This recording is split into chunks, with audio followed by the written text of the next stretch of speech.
آخر یہ Indian YouTuber خاتون کون ہے جو پاکستان میں مریم نواز سے ملنے کے لیے آئی اور کیوں ملنے کے لیے آئی، اور اس وقت پوری مودی سرکار اس یوٹیوبر خاتون کے پیچھے کیوں ہے، اس کو ملک کا غدار قرار کیوں دیا گیا ہے۔ آئیے تمام باتوں کو سمجھتے ہیں اور ہندوستان کی بکھلاہٹ کو بھی سمجھتے ہیں۔ میرے دوستو، یہ خاتون ہیں جوتی ملہوترا۔ یہ ایک یوٹیوبر ہے۔ ان کے کوئی 3,90,000 کے قریب فالورز ہیں، ان کی یعنی دیکھنے سننے والے ہیں۔ کوئی اتنی بڑی یوٹیوبر بھی نہیں ہے، اور اس وقت ان پر انتہائی سختی سے مودی حکومت پیش آ رہی ہے، اور ان کو پاکستانی ایجنٹ بولا جا رہا ہے کہ تم وطن کی غدار ہو اور تم پاکستان کے لیے کام کرتی ہو۔ اور سب سے بڑا ثبوت انڈین حکومت کے پاس یہ ہے کہ جب کشمیر میں پہلگام واقعہ ہوا تو اسے کچھ دن پہلے یہ بھی پہلگام گھومنے کے لیے گئی ہوئی تھی۔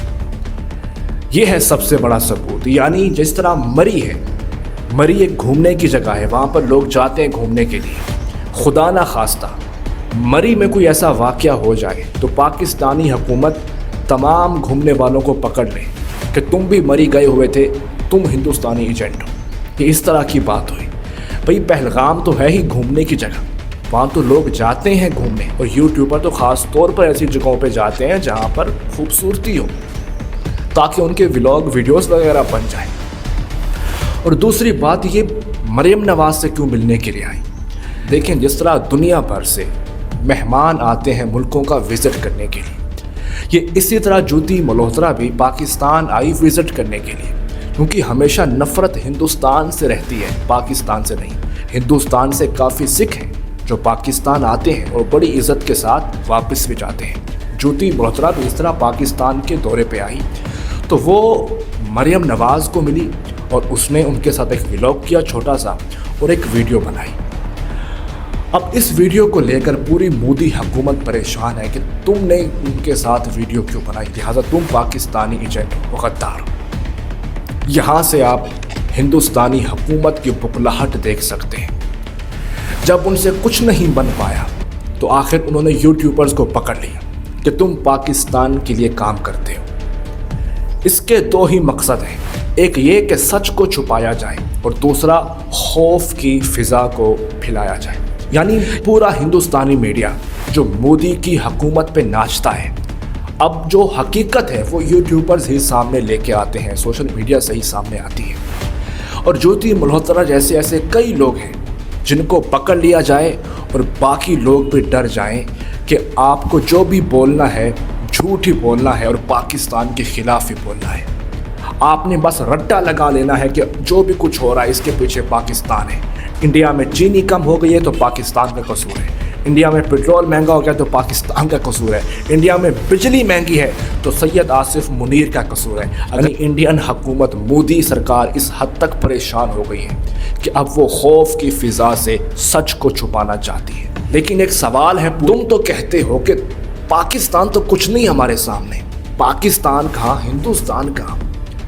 تو اتنے عرصے سے ایک یوٹیوبر جس کے 3,90,000 فالورز ہوں، سبسکرائبرز ہوں، 3,90,000 سننے اور دیکھنے والے ہوں، اور وہ 3 بار پاکستان میں آ چکی ہے اور پہلگام کا واقعہ بھی کرا چکی ہے، تو تمہاری راہ کہاں پر تھی؟ تمہاری ایجنسی کہاں پہ تھی؟ تمہاری فوج کہاں پہ تھی؟ اگر اتنا ہی ان کو یقین تھا تو روک لیتے۔ یعنی وہ 3 بار پاکستان بھی آ چکی ہے، پاکستان کے لیے کام بھی کرتی رہی، اور پہلگام واقعے میں ملوث بھی ہے، اور تمہاری ایجنسیز کو خبر بھی نہیں ہوئی۔ تمہارے پاس 2 ہی راستے ہیں، یا تم اس بات کو مانو کہ تم کچھ بھی نہیں ہو پاکستان کے سامنے، کچھ بھی نہیں ہو پاکستان کے سامنے، اور دوسرا یہ کہ تم جان بوجھ کر سچ کو چھپانا چاہتے ہو، سچ کو چھپانا چاہتے ہو۔ اب تمہارا معاملہ جنگوں سے نکل کر یوٹیوبر پہ آ چکا ہے، اب تمہارا معاملہ جنگوں سے نکل کر، جب تم سے بارڈر پہ کچھ نہیں ہو پایا، تم پاکستان آرمی کا مقابلہ نہیں کر پائے، تو اب تم نے سچ چھپانے کے لیے یوٹیوبرز کو پکڑ لیا، تاکہ تمہارا تمام مودی کا جو بیانیہ ہے وہ پورے ہندوستان میں پھیلایا جائے کہ جو کچھ بھی کیا پاکستان میں کیا، پاکستان نے کیا۔ اب تم یوٹیوبرز کو بھی نہیں چھوڑ رہے۔ جس کو اٹھایا اور پاکستان کا اس کو ایجنٹ قرار دے کر اس کو غدار بنا دیا۔ دیکھیں کس طرح مودی سرکار نفرت میں پاگل ہو چکی ہے۔ ہندوستان نفرت میں اتنا بڑھ چکا ہے کہ اسے سمجھ میں نہیں آ رہا کہ اپنے ہی ملک کے شہریوں کو وہ غدار پہ غدار بناتے جا رہا ہے۔ تو یہی پاکستان کی فتح ہے، یہی پاکستان کی کامیابی ہے کہ ان کے کارناموں پر ہمیں ہنسی آتی ہے۔ اب یہ یوٹیوبرز کو بھی نہیں چھوڑیں۔ انشاءاللہ پاکستان ہمیشہ زندہ باد رہے گا۔